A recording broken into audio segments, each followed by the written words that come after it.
저는 엄마, 이 사진 속의 여자는 누구예요? 왜 너는 그녀에 대해 아무것도 기억하지 못하니? 저희 친엄마, 은경 할머니.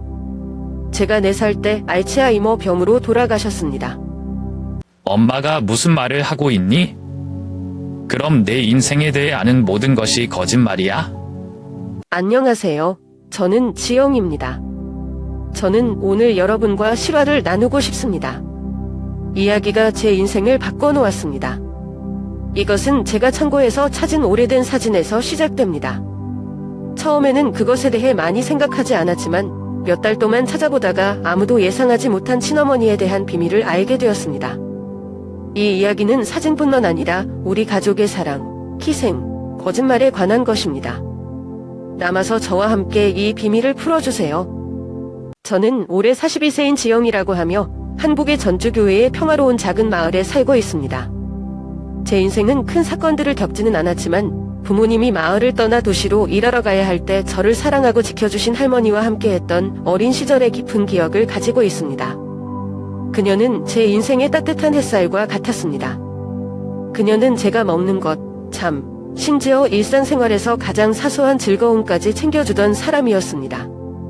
나는 그녀가 집계단 옆에 앉았을 때 주름진 손이 대나무 바구니를 능숙하게 엮은 여름날을 기억한다.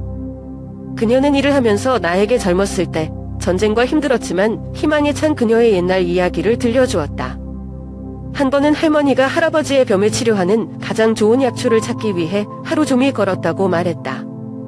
그녀의 두 눈은 그 희생에 대해 언급할 때 자랑스럽게 빛났고 저는 항상 그녀가 제가 아는 사람 중 가장 강한 사람이라고 스스로에게 말했습니다. 하지만 시간은 잔인해요. 나이가 들면서 그녀는 가장 간단해 보이는 것들을 점차 잊기 시작했다. 처음에는 그녀가 안경을 어디에 두었는지 기억하지 못하거나 방금 접은 수건을 찾기 위해 고군분투하는 것처럼 노인들의 점산이라고 생각했습니다. 우리는 종종 그녀가 자신의 기억력에 도전하기 위해 숨기는 것이라고 농담하고 놀린다. 그녀는 손님을 웃으며 말했다. 아마도 그녀는 정말 늙었을 것이다. 하지만 상황은 더 심각해졌습니다. 어느 날 그녀는 나에게 물었다. 너는 누구니? 이 질문은 제가 할머니에게서 들을 거라고는 생각도 못했던 질문입니다. 난생 처음으로 내 마음이 꽉 막힌 것 같았다. 어떻게 할머니의 온 세상을 나에게 걸었던 사람이 나를 잊을 수 있을까?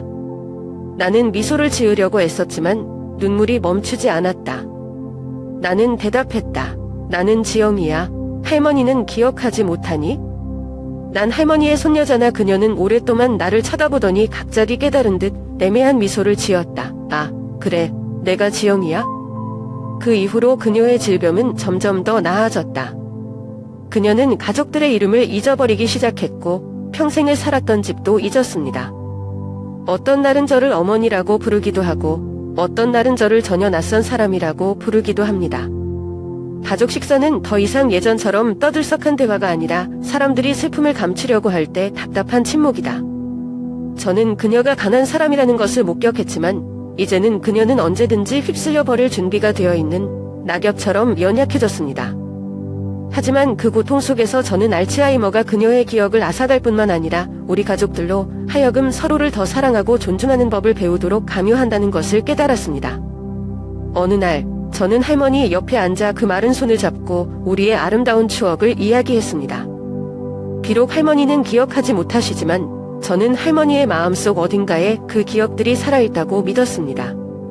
저는 할머니께 할머니가 떡을 만들 때 길을 잊으셨는지 아니면 학교 가기 전에 따뜻한 옷을 입혀주셨던 겨울 아침에 대해 말씀드렸습니다. 그녀는 아무 말도 하지 않았지만 그녀의 눈은 흐릿하면서도 작은 빛으로 빛났습니다. 한 빛은 여전히 제가 그녀에게 주는 사랑을 느낀다고 믿게 만들었습니다. 할머니를 돌보는 것이 항상 쉬운 일은 아니다. 할머니가 먹으려 하지 않거나 옷 입는 방법을 잊어버릴 때 나는 지칠 대로 지쳐가는 날들이 있다. 하지만 내가 지칠 때마다 나는 그녀가 나를 사랑하고 돌보는데 평생을 보냈다는 것을 스스로에게 상기시킨다. 이제 제가 아주 작은 부분이라도 그것을 그녀에게 돌려줘야 할 때입니다.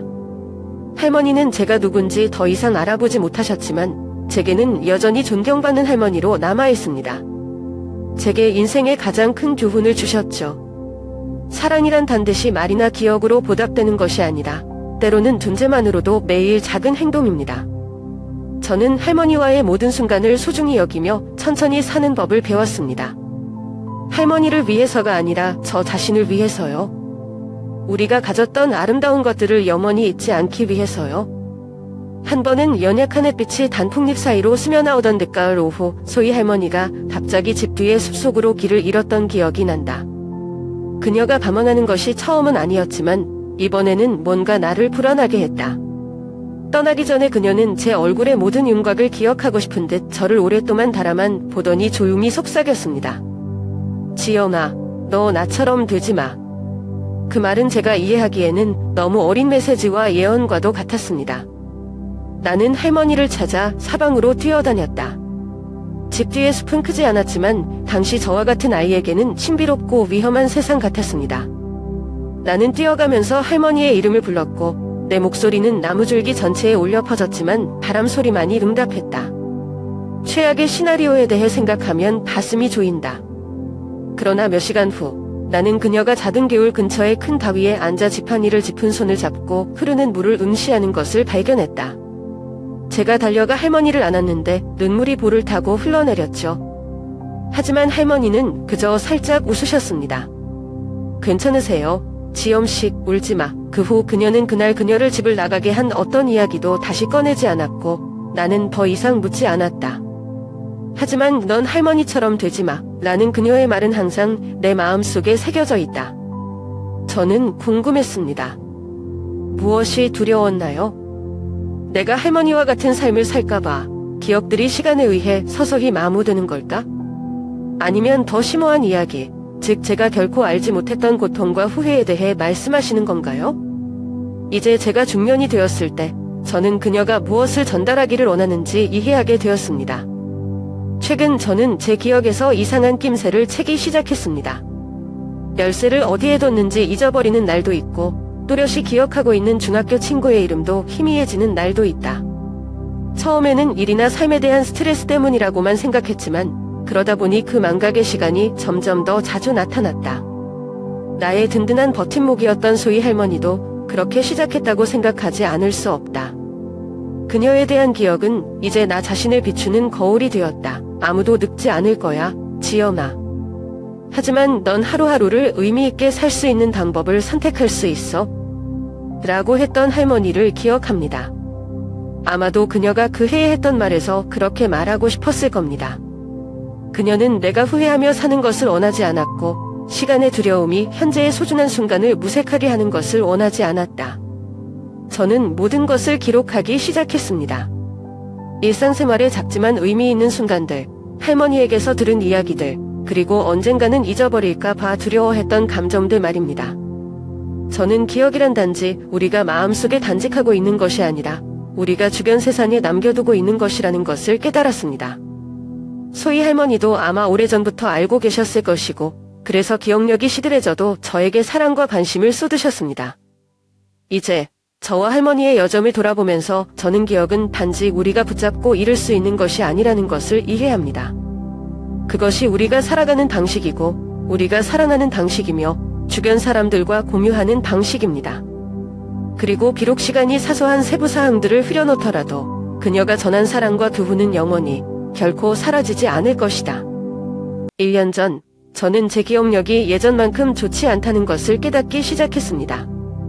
처음에는 전화를 어디에 뒀는지 잊어버리거나 거실에 방금 들어온 이유를 기억하지 못하는 등 누구나 겪을 수 있는 사소한 일뿐이었다. 나는 그것이 바쁜 삶의 결과일 뿐이고 누구나 그럴 때가 있다고 스스로를 위로한다. 그런데 한 번은 더 이상 못 봐주겠더라고요. 그날 나는 시장에 가기 위해 집을 떠날 채비를 했다. 늘 그렇듯이 나는 가방을 모아서 내가 충분한 물건을 가지고 있는지 확인했다. 지갑, 쇼핑 리스트, 그리고 가장 중요한 것은 집 열쇠. 그러나 문 앞에 서 있을 때 나는 주머니를 뒤졌지만 열쇠는 보이지 않았다. 나는 안으로 들어가서 구석구석을 뒤적이며 가방, 서랍, 심지어 냉장고나 세탁기와 같은 말도 안 되는 장소까지 하나하나 살펴봤다. 시간이 흐르면서 나는 짜증이 나기 시작했다. 결국 거의 1시간 동안 수색한 끝에 나는 내가 전에 아침을 만들었던 바로 그 장소인 부엌 식탁 위에 열쇠 꾸러미가 놓여 있는 것을 발견했다. 나는 가만히 그들을 바라보았고 안도감과 불안감이 뒤섞여 있었다. 나는 내 자신의 짜증을 떨쳐버리려는 듯 조용히 웃었지만 마음속으로는 이것이 무섭다는 것을 부인할 수 없었다. 그것은 단순한 망각이 아니다. 소희 할머니가 비슷한 조짐을 보이기 시작했던 시절, 머리에 안경을 쓰고 있거나 방금 무엇을 하려 했는지 기억이 안 날 때가 생각난다.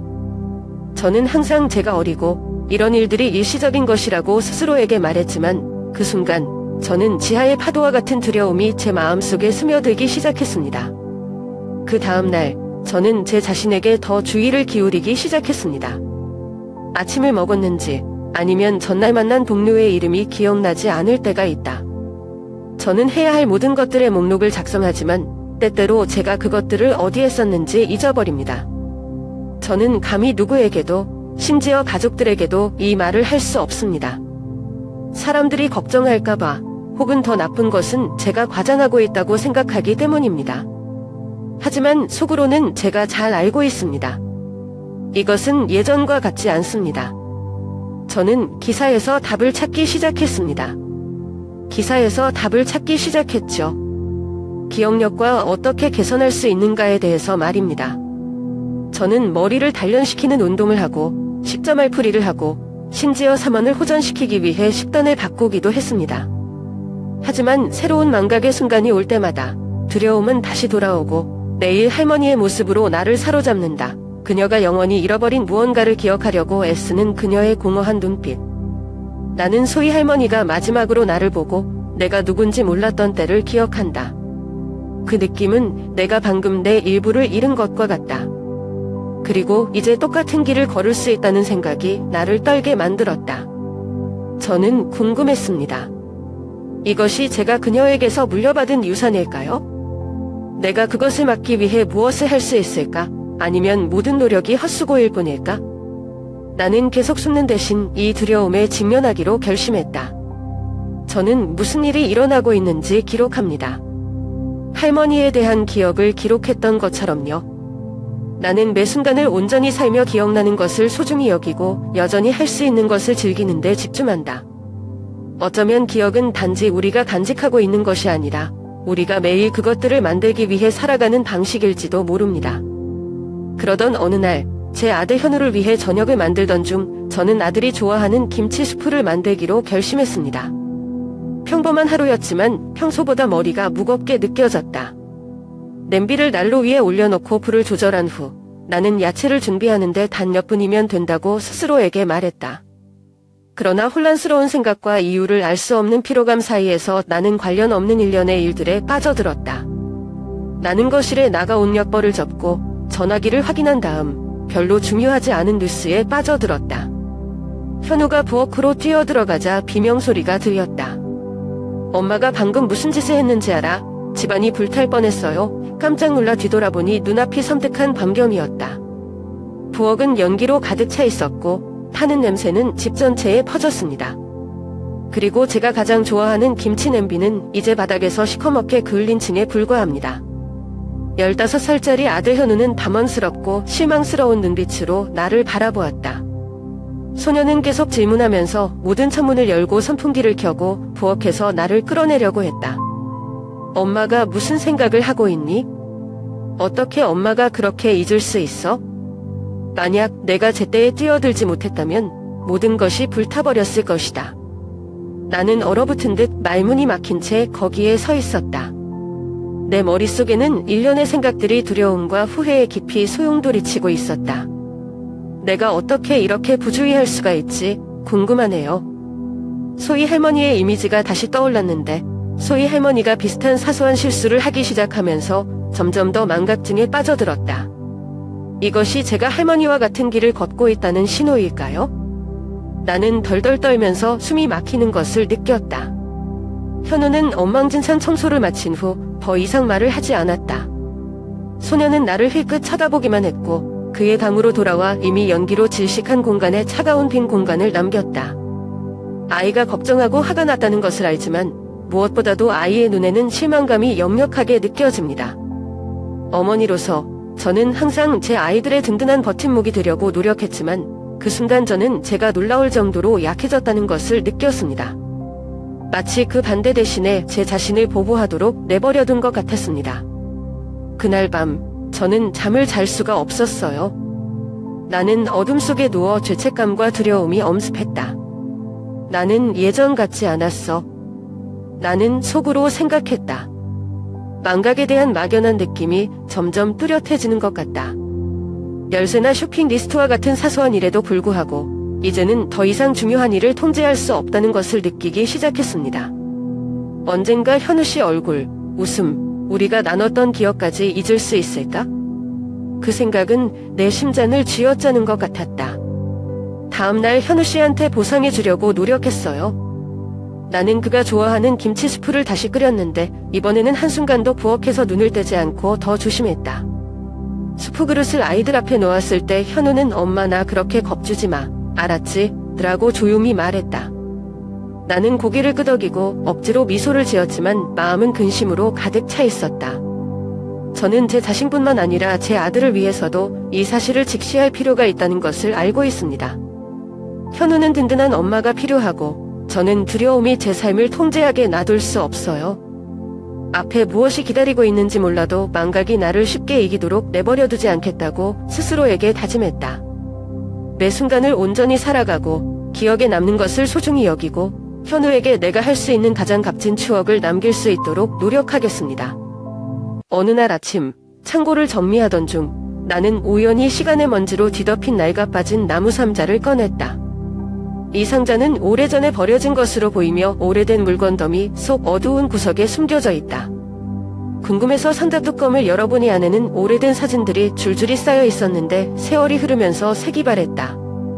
그 사진들은 어린 시절, 가족 야유회, 그리고 내가 오랫동안 잊은 것 같았던 순간 등 많은 친숙한 기억을 불러일으킨다. 그러다 우연히 저를 꼼짝 못하게 하는 사진을 보게 되었습니다. 사진 속 저는 5살, 6살 정도의 어린 소녀로 낯선 여자 옆에 서 있습니다. 제가 얼굴 윤곽 하나하나를 다 알고 있는 우리 어머니 지현 할머니가 아니에요. 이 여성은 부드러운 미소와 길고 느슨한 검은 머리, 따뜻하지만 약간 우울한 눈을 가졌습니다. 이상한 것은 그녀에 대한 기억이 전혀 없다는 것이다. 이 여자가 누구죠? 제가 왜 그녀와 사진을 찍었을까요? 저는 사진을 뒤집고 힌트를 찾으려고 노력했습니다. 노트 한 줄, 어떤 흔적이었죠. 하지만 그 침묵의 이미지밖에 없었어요. 사진을 들고 내려와 어머니에게 물었을 때 지현 할머니는 그저 흘끗 보더니 아, 옛 지인일 뿐이구나 라고 말했습니다. 하지만 그녀의 표정은 정반대였습니다. 그녀의 눈은 조용히 흔들렸고 그녀의 손은 무의식적으로 들고 있는 옷의 가장자리를 꽉 조였다.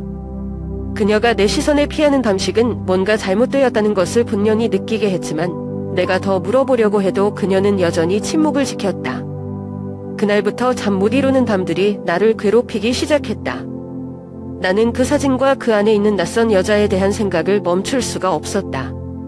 그 이미지는 내 자신의 과거 그림에서 잃어버린 조각처럼 내 머릿속에 맴돈다. 저는 스스로에게 물었습니다. 내가 기억의 일부를 잊은 것은 아닐까? 아니면 제가 알지 못했던 비밀이 또 있을까요? 침대에 누워 천장을 바라보며 어린 시절의 기억을 끊임없이 뒤지는 밤도 있었다. 저는 어머니가 저를 공원에서 산책시켰던 날, 온 가족이 식탁에 모였을 때를 기억합니다. 하지만 사진 속의 여성은 그 기억 속에 단 한 번도 나타나지 않았습니다. 저는 심지어 제가 가지고 있는 기억이 아직도 진짜일까? 아니면 시간과 상상력에 의해 왜곡되었을까 하는 생각도 하기 시작했습니다. 그리고 단서를 찾기 시작했습니다. 나는 상자 안을 더 뒤적거리며 편지, 일기장, 나와 저 여자 사이의 관계를 살펴낼 수 있는 무엇이든 찾을 수 있기를 희망했다. 하지만 제가 찾아낸 거라곤 단편적인 기억과 설명이 없는 사진뿐이었습니다. 나는 심지어 가족의 옛 지인들을 찾아갔지만 아무도 그녀에 대해 아무것도 모르거나 아무도 말하고 싶어 하지 않았다. 찾아다닐수록 탈출구가 없는 소용돌이에 끌려가는 기분이었다. 그만두고 싶을 때가 있는데 아마도 그건 중요하지 않은 일일 뿐이고 더 이상 신경 쓸 필요가 없다고 스스로에게 말하고 싶을 때가 있다. 하지만 제가 잊으려고 노력할 때마다 그 여자의 모습은 떠올랐습니다. 부드러운 미소와 오울한 눈빛, 마치 저를 불러내서 진실을 찾으라고 재촉하는 것 같았습니다. 아마도 나를 가장 두렵게 하는 것은 그녀가 누구인지 모른다는 것이 아니라 내 삶의 이야기에서 중요한 부분인 내 자신의 일부가 잊혀지거나 숨겨졌다는 느낌일 것이다. 그리고 제가 이 두려움에 직면할수록 저는 그 해답이 제 기억에만 있는 것이 아니라 제 가족이 말하지 않기로 선택한 것에 있다는 것을 깨닫게 되었습니다. 진실을 알아낼 용기가 있는지 모르겠지만 내가 모든 것을 명확히 할 때까지 그 여자의 이미지는 영원히 나를 괴롭힐 것이라는 것을 안다. 그리고 저는 멈출 수 없었습니다.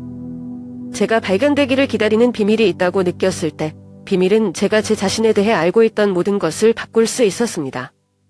현우의 압박에 마지못해 서울의 대형 병원에 가서 기억력 검사를 받기로 했다. 제게 병원에 찾는 것은 제 기억력에 문제가 있다는 것을 인정하는 것일 뿐만 아니라 제 마음에서 가장 큰 두려움에 직면하게 됩니다. 소위 할머니가 걸어오셨던 길을 점점 걸어갈 수 있다는 것을요. 그래도 근심스럽지만 단호한 현우의 눈빛은 나를 거부할 수 없게 만들었다. 엄마는 무슨 일이 일어나고 있는지 알아야 해 라고 아들이 나지막하지만 결의의 찬 목소리로 말했다. 저는 어머니를 너무 일찍 잃고 싶지 않아요. 할머니처럼. 병원에 도착한 날 나는 그 어느 때보다 마음이 무거웠다. 현우는 정신과에 가는 내내 내 손을 꼭 잡고 나와 함께 갔다. 간호사들은 저를 기억력을 측정하기 위한 간단한 질문에서부터 집중력이 요구되는 보다 복잡한 운동까지 일련의 시험들을 통해 인도해 주었습니다. 잘하려고 최선을 다하지만 때로는 최선을 다해도 답을 찾을 수 없는 길을 잃은 아이처럼 느껴지기도 한다. 그 후 MRI 검사를 받았고 혈액 검사를 받았습니다. 기다리는 시간 내내 나는 방에 조용히 앉아 매 순간순간 초조함을 느낍니다. 결국 날카롭지만 따뜻한 눈매의 중년 남자 김민호 의사가 나와 현우를 방으로 불러들였다. 그는 나를 쳐다보았고 내가 눈치채지 않을 수 없는 동정심을 두 눈에 띄었다. 지영 언니. 그가 천천히 또박또박 목소리를 내며 시작했다. 우리는 결과를 얻었습니다. 현우 씨 손을 꼭 잡았는데 가슴이 벅차오르는 느낌이었어요. 당신은 초기 기억력 감퇴를 겪고 있어요. 라고 의사가 계속 말했고 억양은 낮았지만 너무 놀라진 않았어요. 이것은 흔한 상황이며 조기에 개입하면 생활 방식의 변화와 치료를 통해 이 과정을 늦출 수 있습니다. 나는 어느 정도 안도의 한숨을 쉬었다. 비록 이 소식은 좋지 않지만 적어도 그것은 통제할 수 없는 수준은 아니다. 그러나 그 후 김 박사는 나의 온 세상을 망쳐놓은 듯한 말을 덧붙였다. 하지만 라고 그는 말했습니다. 유전학 검사에서 당신의 유전자가 알츠하이머 병과 관련된 소견을 받았습니다. 이것은 유전적인 요인이 될 수 있다. 나는 죽은 듯이 앉아 있었다. 나는 공황과 공황 상태를 느꼈다. 유전? 나는 속삭였다. 방금 들은 것을 거의 믿을 수 없었다. 의사는 고개를 끄덕였고 눈빛은 동정으로 가득 찼다. 이 병이 할머니에게서 전염되었을 가능성이 있습니다. 그러나 이 유전자를 가진 모든 사람이 질병을 발전시키는 것은 아니다. 이것은 라이프 스타일과 환경을 포함한 많은 요인에 따라 달라집니다. 현우를 쳐다보자 아들의 고통스러운 눈빛이 수선할 수 없는 방식으로 방금 아이에게 상처를 준 것 같은 기분을 느끼게 했다. 엄마는 괜찮을 거야. 그렇지? 현우가 목이 메어 물었다.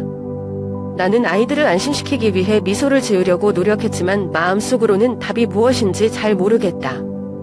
집에 가는 길에 나는 김 의사가 방금 한 말에 대해 생각하는 것을 멈출 수가 없었다.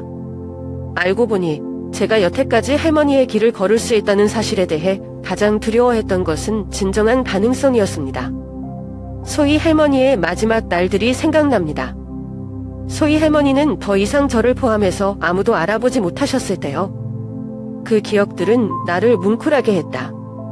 언젠가 저도 현우 씨를 보고 저도 모르게 하겠죠. 하지만 그 두려움 속에서 결단력이 일어나기 시작했다. 저는 이 유전자가 제 안에 있다는 사실을 바꿀 수는 없지만 제가 살아가는 방식을 통제할 수 있고 그것에 반응할 수 있습니다. 나는 이 두려움이 나의 남은 세월을 망치게 하지 않을 것이다. 천천히 매 순간 가장 중요한 순간을 즐기면서 현우 씨에게 좋은 추억을 남기기로 했습니다. 미래가 어떻든 모든 것을 잊더라도 아들을 얼마나 사랑했는지 잊지 않도록 확실히 하고 싶습니다.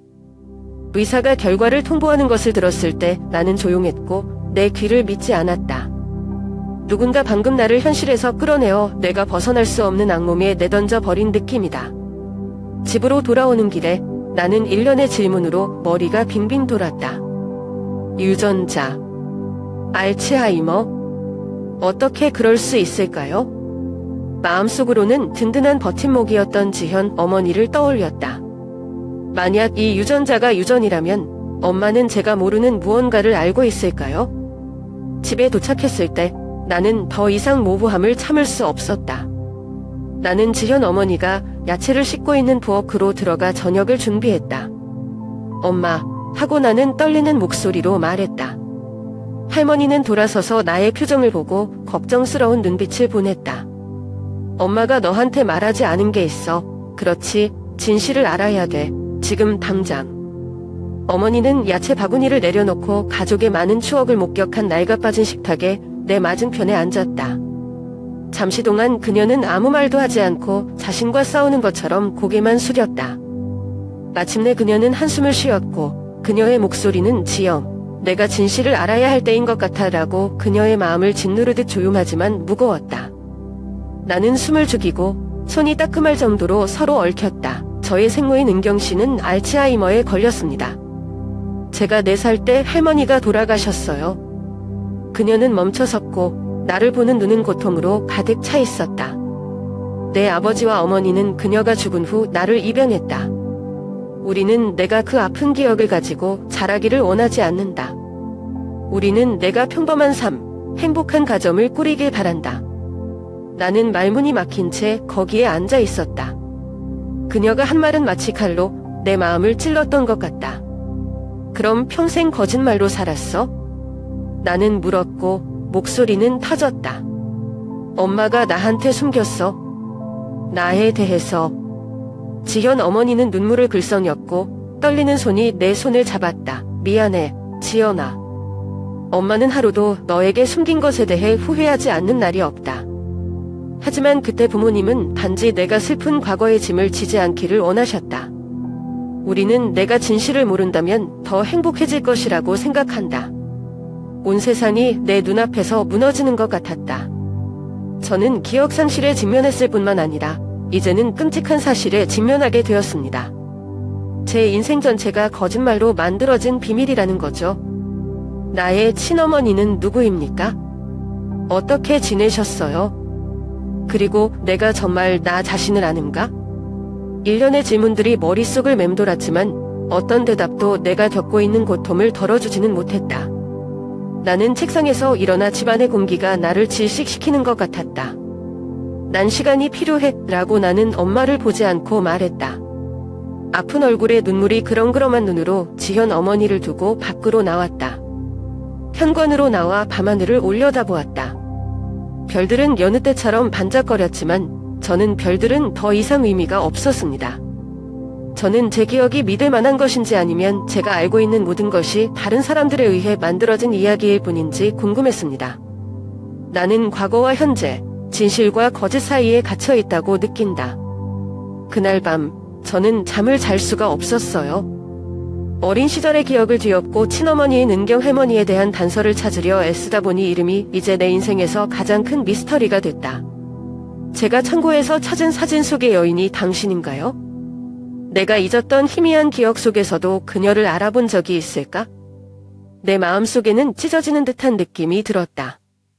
저를 숨겨주신 어머니 지현 씨에게 화가 나셨고 제게 베풀어주신 사랑과 희생에 감사함을 느꼈습니다. 하지만 무엇보다도 저는 이해하기에 너무 어릴 때부터 친어머니를 잃었다는 사실을 깨닫고 깊은 고통을 느꼈습니다. 그리고 이제 저는 그녀와 같은 운명에 처해 있을지도 모릅니다. 나는 지금 이 순간부터 내 인생이 예전 같지 않을 것이라는 것을 안다. 그리고 앞으로 나아가기 위해서는 친어머니에 대한 것뿐만 아니라 저 자신에 대한 진실을 밝혀야 한다는 것도 알고 있습니다. 어느 날 내 안에 모든 것이 폭발했다. 현우와 나는 심한 말다툼을 했다. 그는 나에 대한 모든 걱정과 사랑을 가지고 나에게 치료와 건강관리에 집중하기 위해 직장을 그만두라고 고집했다. 그러나 나는 삶의 자율성을 잃는 것에 대한 두려움으로 이를 포기해야 한다는 생각을 견딜 수 없다. 그것은 내가 여전히 도움이 되고 여전히 나 자신이라고 느끼게 하는 유일한 것이다. 엄마와 아이 사이의 말은 점점 커져 내 마음 깊숙이 칼날처럼 날카로워졌다. 엄마한테만 잘해주고 싶어. 현우가 화가 나 무기력해서 목소리를 잃으면서 소리쳤다. 그리고 엄마도 평범한 사람으로 살고 싶어. 나는 응수했고 눈물이 뚝뚝 떨어졌다. 엄마를 부담스럽게 하지 마, 현우야. 엄마 준비 안 됐어. 그러자 무서운 침묵이 흘렀다. 아들의 눈빛이 고통으로 가득 찬 것을 보았지만 나는 내 말을 취소할 수 없었다. 분노와 좌절 속에서 나는 한마디도 더 하지 않고 집을 뛰쳐나갔다. 밖에는 폭우가 쏟아지고 있었고 무거운 빗방울이 얼굴을 때리는 듯했지만 나는 개의치 않았다. 찬바람과 시끄러운 자동차 경적 소리에도 불구하고 서울의 붐비는 거리들 사이로 무작정 걸어갔다. 모든 걸음마다 제게 밀려오는 감정의 물결이 있었습니다. 분노, 고통, 죄책감 같은 것들이요. 저는 제가 얼마나 오래 걸었는지 모릅니다. 그저 어둠이 도시를 뒤덮고 가로등이 빗속을 통해 희미해졌다는 것만 기억합니다. 나는 깜박이는 네온사인이 젖은 노면을 비추는 골목으로 길을 잃었다. 행인은 나를 흘끗 보았을 뿐 아무도 멈추지 않았고 아무도 묻지 않았다. 나는 더 이상 방향도 더 이상 돌아갈 곳도 없는 거대한 도시의 흐름에 떠내려가는 모래 알갱이처럼 느껴졌다. 내가 정신을 차렸을 때 나는 작은 식당 문 앞에 쪼그리고 앉아있는 자신을 깨달았다.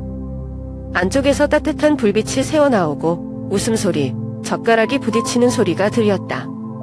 나는 추위에 떨었고 온몸이 흠뻑 젖었고 기진맥진했다.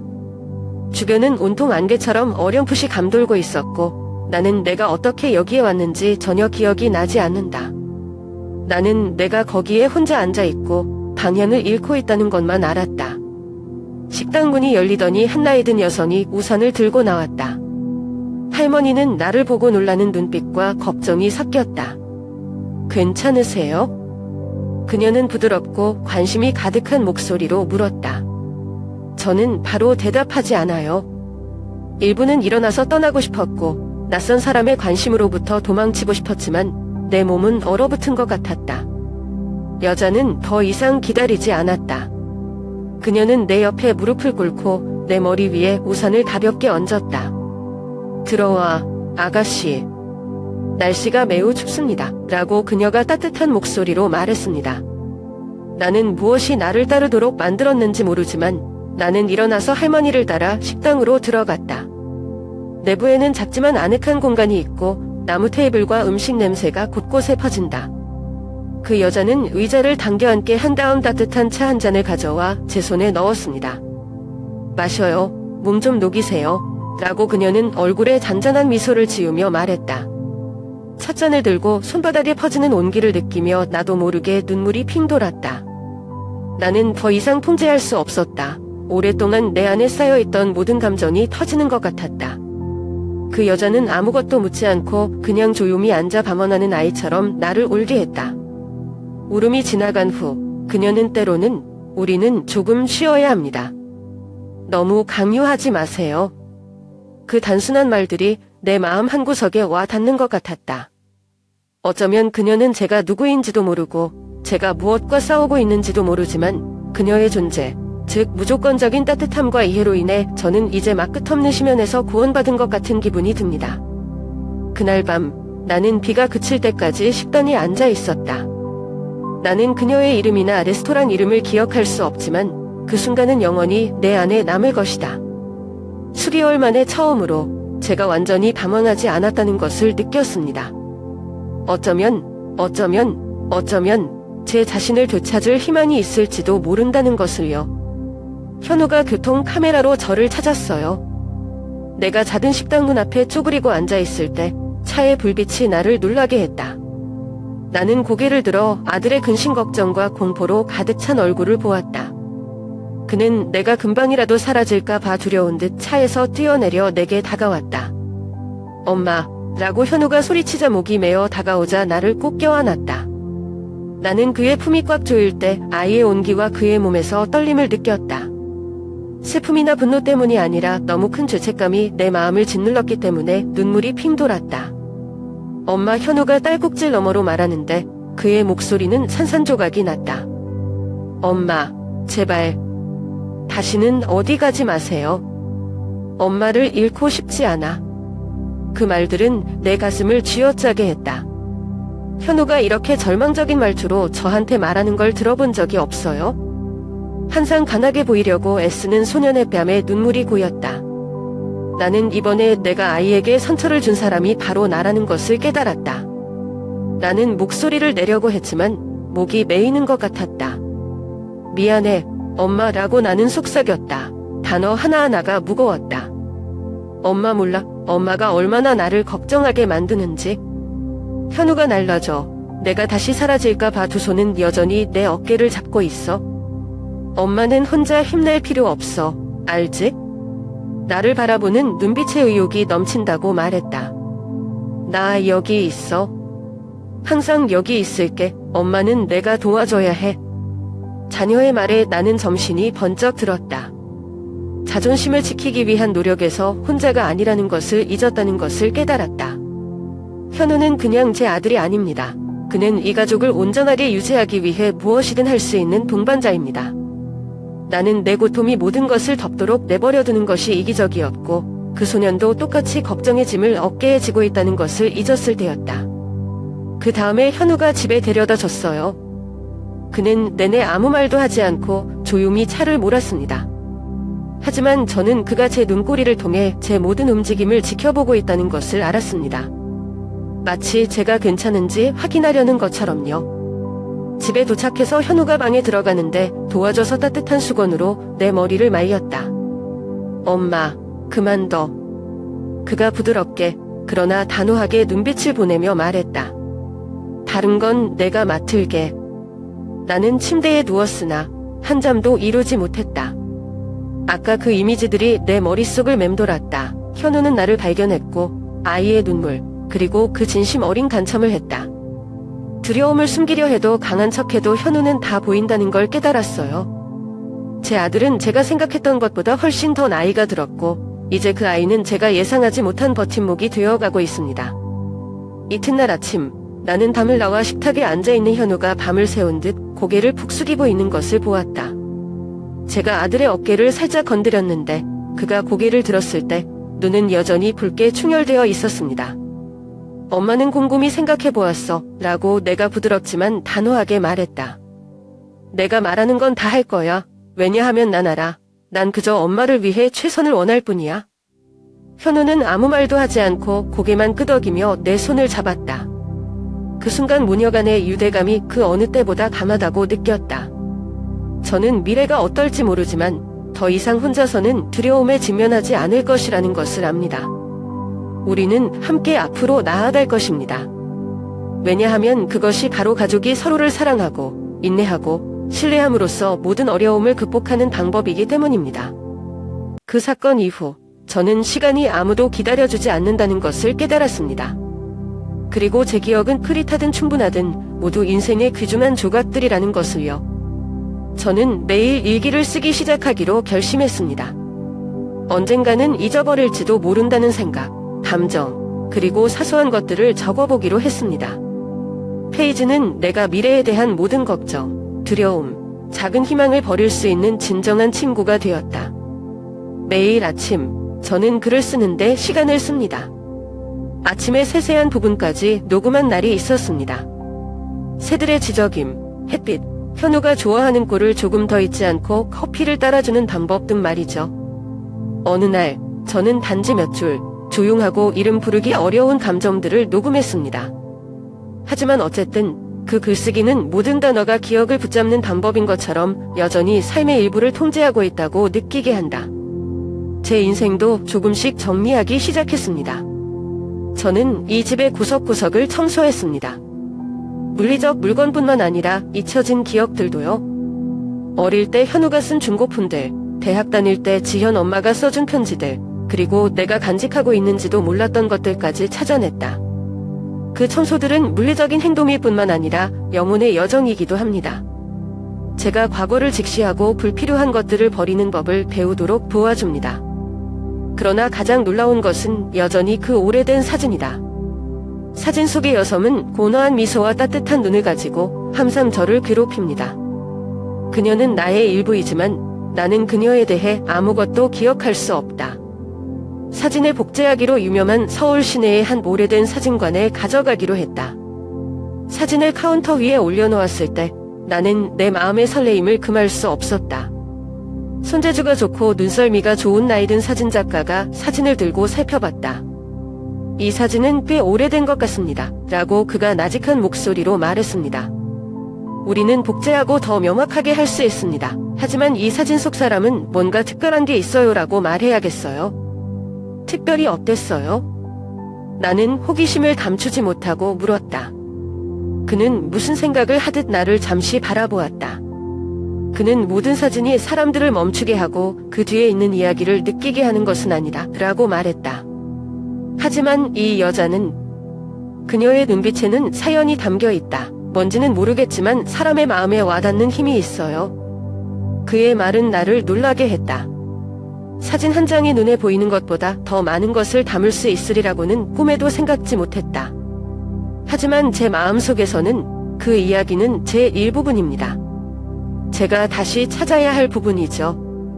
나는 그에게 사진을 복제하고 세부 사항을 명확히 해달라고 부탁했다. 그리고 나서 저는 사진에 있는 여자에 대해 알아보도록 노력하기로 결심했습니다. 어디서부터 시작할지는 모르겠지만 제가 해야 할 일은 단지 제 마음속의 미스터리를 풀기 위해서가 아니라 잃어버린 기억과 연결하기 위해서입니다. 사진관을 나서면서 여정의 새로운 장을 여는 것 같은 느낌이 들었다. 앞길이 막연할지라도 나는 더 이상 예전처럼 두려움을 느끼지 않는다. 기억이 분명하든 희미하든 같이 있다는 것을 배웠습니다. 그리고 그 조각들을 되찾는 것은 제 자신, 제 인생, 그리고 제 주변 사람들이 제게 준 사랑에 대해 더 잘 이해할 수 있는 방법입니다. 몇 달 동안 찾아다니다가 마침내 놀라운 소식을 듣게 되었습니다.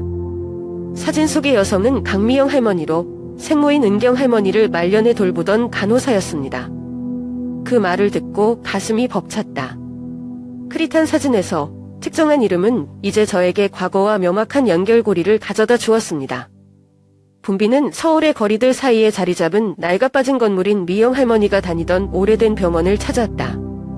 제가 문을 통보했을 때, 제 어머니도 여기 계셨다고 상상했을 때, 저는 설레임을 느꼈습니다. 제 인생의 마지막 날들의 말이죠.